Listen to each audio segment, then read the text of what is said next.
none of us have ever been the same since. The Vietnam War wasn't the generation's only obstacle for personal freedom. American society quickly labeled the hippies as dropouts, druggies, dirty, and lazy. And just north in Canada, their sisters and brothers weren't faring much better. We've got a major problem facing the city of Vancouver.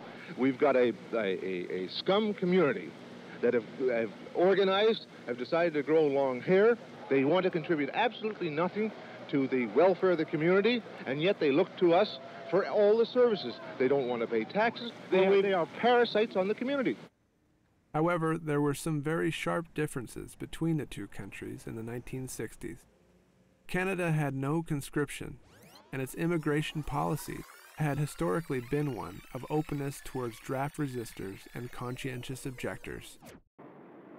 In 1964, as word spread through underground movements in the U.S., a slow trickle of draft resistors began to cross over the Canadian border. A popular pastime in Toronto is visiting Yorkville Village to spot the beatniks, oddballs, and bohemia. But now the name of the game for visitors is to spot the American draft dodger. Rumors have it that Yorkville has become a home to young Americans who don't want to go to Vietnam. Some rumors say there are 90 draft dodgers here. Others say there's a whole battalion.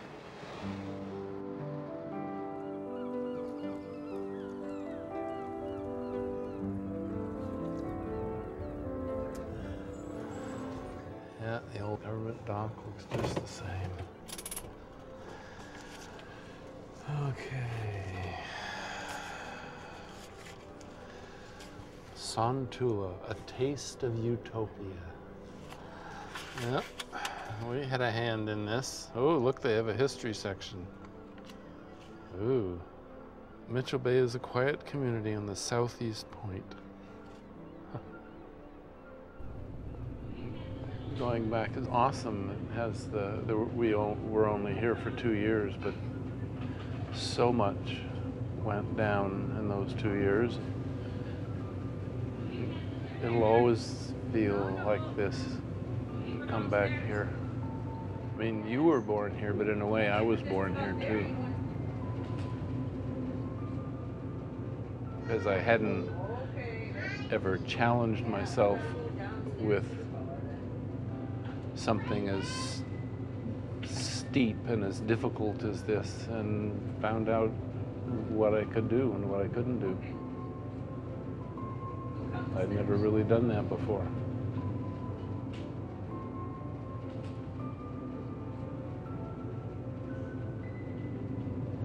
You don't find places more beautiful than this.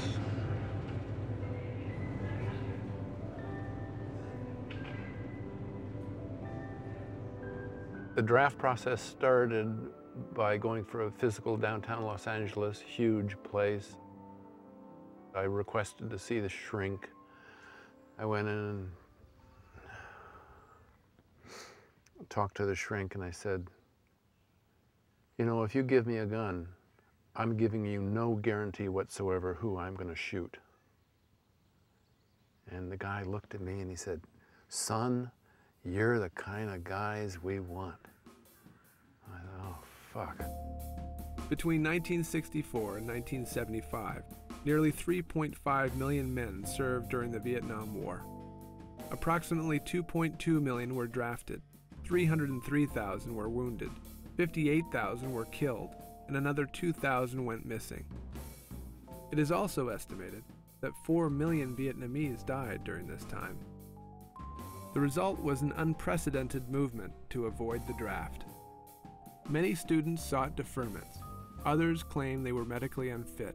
Some claimed homosexuality, were divinity students, bribed an official, enlisted in the National Guard, declined to enlist, claimed conscientious objector status, moved to Sweden, or simply were women. The draft is a strange experience because the truth is that the men still have to go through that experience, but it's still your nightmare in the sense that they're your loved ones or your child. Can't imagine that, having your son go to war. No. There was no way to accept either being a soldier or going to Vietnam. So I got forced into a corner. I became a conscientious objector. I wrote a paper based on Jung that basically said, look, going to war to solve problems is profoundly stupid. Being that stupid is deranged. It's insane. It's crazy. My draft board gave it to me even though I wasn't a member of any religion. My father was listed in the Alternative Service Program, which allowed men who had been classified 1O by their local selective service boards to fulfill their service obligation in a civilian capacity, contributing to the maintenance of the national health, safety, or interest. In short, he went north to Mendocino, California, and taught grade 5 students.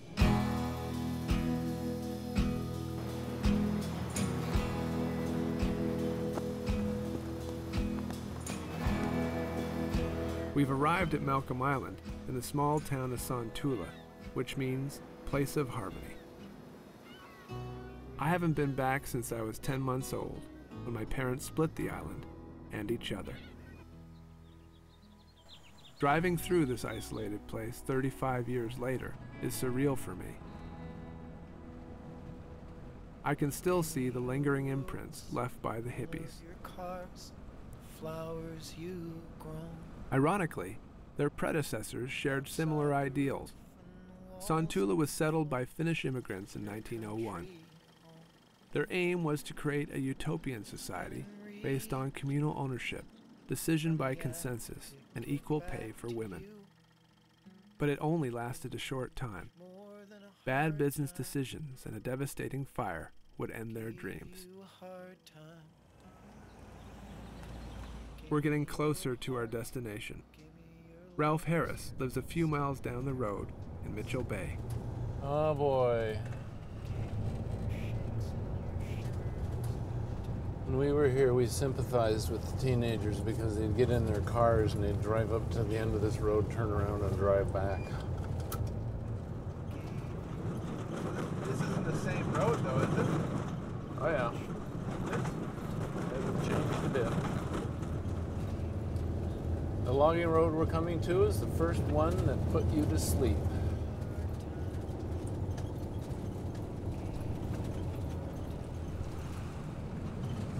The first time I came down this road, the Vietnam War was in its height, and to a lot of us, the world was on fire. The fire started with the 1967 Pentagon protest, was stoked hotter with the assassinations of both Dr. Martin Luther King Jr. and Robert Kennedy in 1968, and were followed that same year by the riots at the Chicago Democratic Convention. America indeed was on fire. North of the border, Canadian Prime Minister Pierre Trudeau added a little more gas. The status of being a draft dodger doesn't enter at all into our immigration policy. It is an irrelevant question from the point of view of our policy. And because it is not a relevant question, we don't have statistics on it. We don't know how many draft dodgers have been admitted to Canada. The American implosion, combined with Trudeau's open-door policy for resistors, created the largest politically motivated migration in American history. If the trickle started in 1964, the floodgates opened in 1969, as young draft resistors, armed with university diplomas and fueled by social and political movements, inundated the Canadian border. At that time in '69, there were constant word-of-mouth stories and news reports about people going to Canada, and under all different circumstances. Some were deserters, some were just draft dodgers, just burned their card and left. However, not only had the resistors left their families behind, thinking they'd never return, their exodus north was met with intense scrutiny both in the U.S. and in their adopted country. American draft dodgers who won't even fight for their own country, who are up here for protection. If they were in their homeland, they'd be in jail. Now, if we were in trouble, if they wouldn't fight for their mother country, What do you think they do for their adopted country? Nothing, which is exactly what they're doing now, nothing. It was during this time, early 1969, that my father's draft board ordered him to cease teaching the children in Mendocino and begin serving his time working in a mental institution, effective immediately, or be jailed. After the draft board hearing, I was sort of in shock. So I went home. Linda and I talked about this, and I said, well, do you ever want to live in Vancouver?